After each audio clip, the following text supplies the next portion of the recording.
номера съемка کنم.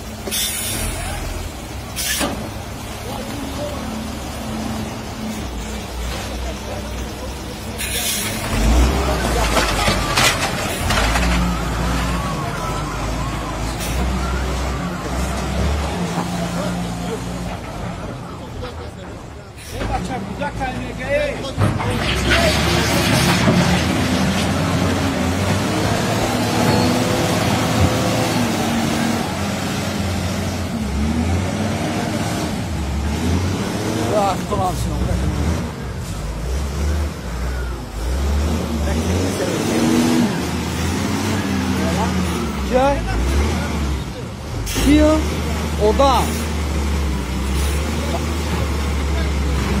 Ay ki باید اجازه بدم. Ay ki باید اجازه بدم. Ayma. کی تو؟ Fukrular مرا اجازه. سکی ما باید اجازه بدم. ما موین رئیس نویا. با.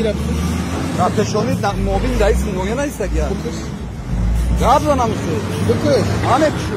بکش رو. همه پیشو. کی تو؟ تو کی؟ خاطر بکنه. ما کی؟ ما استخدام کننده همین تریتوریا تمام.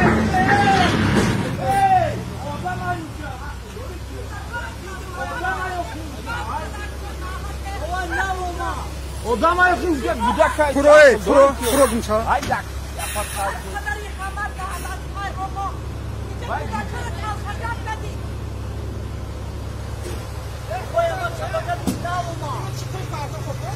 Ay odama da diyor. Vay da olmaz orada da bakıyor. Bir de burada kaya hayva. Orada burada kaydı Kani Cafer? Cafer kani Cafer? Cafer kani Cafer? Kani Cafer kini? Dagom kadle kani yap khayri. Odam hiç ona ne sayısı tutmuyor. Apamu hamsoyemu namondesin. Ona raiso. Ona raiso. حرامای کودکا تلخکف شدن آواز همین کودکا رو نمیفهمه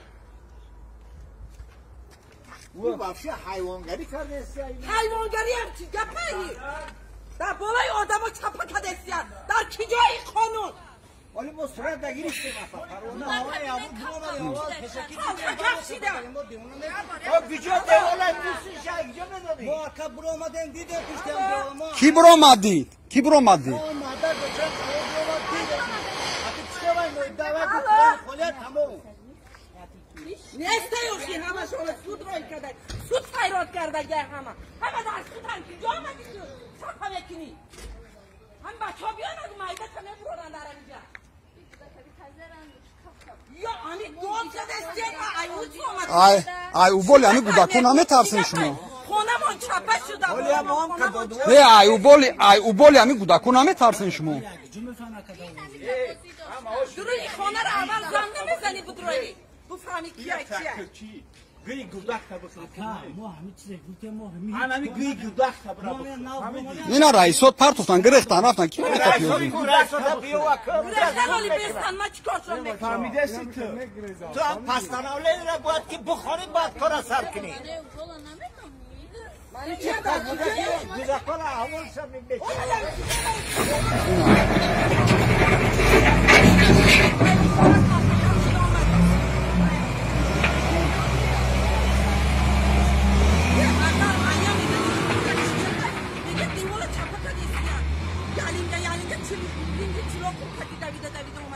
ولی اما دویده اومده اومده این نظر من خونه امرو رومار حالی بین چکار میکنم من نمیدونستم من خونه امرو ولی اومده اون پی همینجا شما کی بود اول Hamasha torais noyera syomka kadagim hamasha syomkash hamash hast.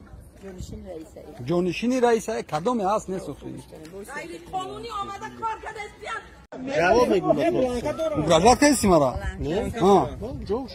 Cevabı çira. Cevabı çira. سیام کسا بگه Ne öz besin. کار نمیکنم ما وظیفه‌ام نمیترسم خونه ما خون ما این اما syomka kaysan bari syomka kim ara çimega. Ha. چرا میبینی؟ من بینی نگو دا بین مردم را رئیس درجه داری تو.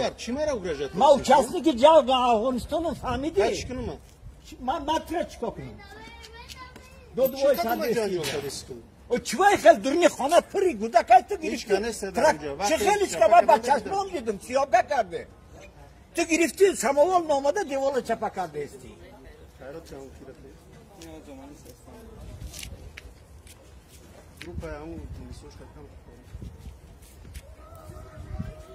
همی گوش که کونی سوختن نداره نیست بخفر اکی شورا همی کونی سوختن شکمارا یا دقیقه گوش که اکا همی حرمت نشوز هم که اولا چی رای بخیرش اکا هم مرده که رشد کنه بخیزه بره آقی اکا پیشنیود کردیم قبول نکرد مبلغا آخری سوختن شکمارا یا دقیقه گوش که اکا همی حرمت نشوز هم که اولا چی رای بخیرش اکا هم مرده که رشد کنه بخیزه بره آقی اکا پیشنیود کردیم قبول نکرد مبلغا آخر چرا پیشنیود تیار بودیم نگیریم چرا پیشنیود کنی تو بیزنسمن تو نباید که دلی یک کسا برانجونی اون نرانجونه ایو رانجونه نیستن اکا اون نرانجونه هر شماش ایجا کرده پیشنیود قبول نکرد فیلم اسور است بشکو تو باید که یوریست باشی همه باید که بفهمی چیکارش فیلمش میداد یوریست یوردان چه این یوردان چی کنم هنه یوریست نوای یوردان چه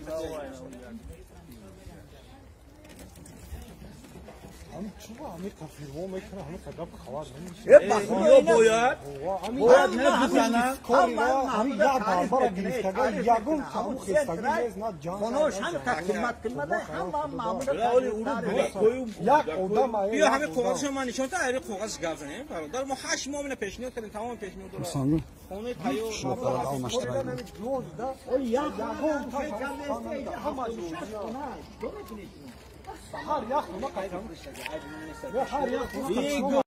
در کنار شهر پنجکین سیل آمد. از هلاکت یک ساکن 60 دهه اموندره خبر داده می شود. بعد جستجوی زیاد ساکنان اموندره جسد او را از زیر لای آب صبح 6 آگوست ساعت 6:20 پیدا کرده و به نزدیکانش سپاریدند. بنا به اطلاع کمیته اولتای فوق‌العاده بر اثر سیل به 3 اولی در دهه اموندره لای آب درآمده.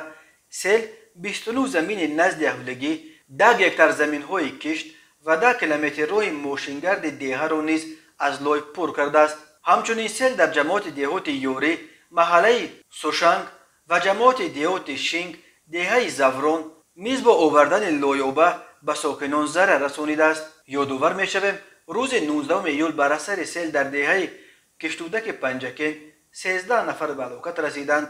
ماه مای سیل در جنوب تاجیکستان منجر به مرگ 9 نفر شد. کمیته اولتای فوق‌العاده و مدافع گرجدانی نزد حکومت جمهوری تاجیکستان یک بار دیگر به ساکنان کشور هشدار می‌دهد که بنا به معلومات اگنتی هواشناسی تاجیکستان روز 6 آگوست نیز در منطقه‌های علاهیده کوهستان ولایت سوخت، ناحیه‌های تابع جمهوری و قسمت غربی ولایت مختار کوهستان بدخشان احتمال آمدن سیل‌ها بر اثر آب شدن پیریخ‌ها از گرمای شدید وجود دارد. از اهالی خواهش شده است که سر وقت سیل راه‌ها و جویبار و کانال‌ها را از هر گونه مانع‌ها پاک کنند تا سیل راهگذر پیدا کند و وارد خانه و حوله و زمین‌های کشت نشود.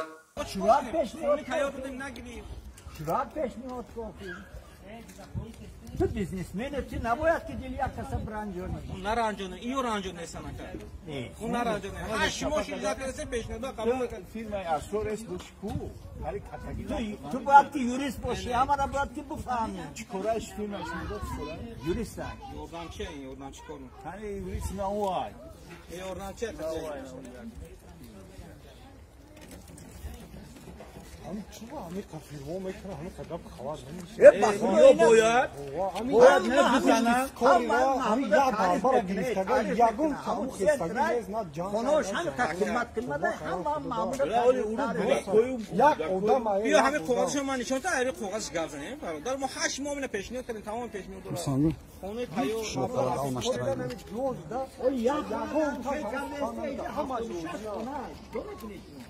هر یخ ما قایدم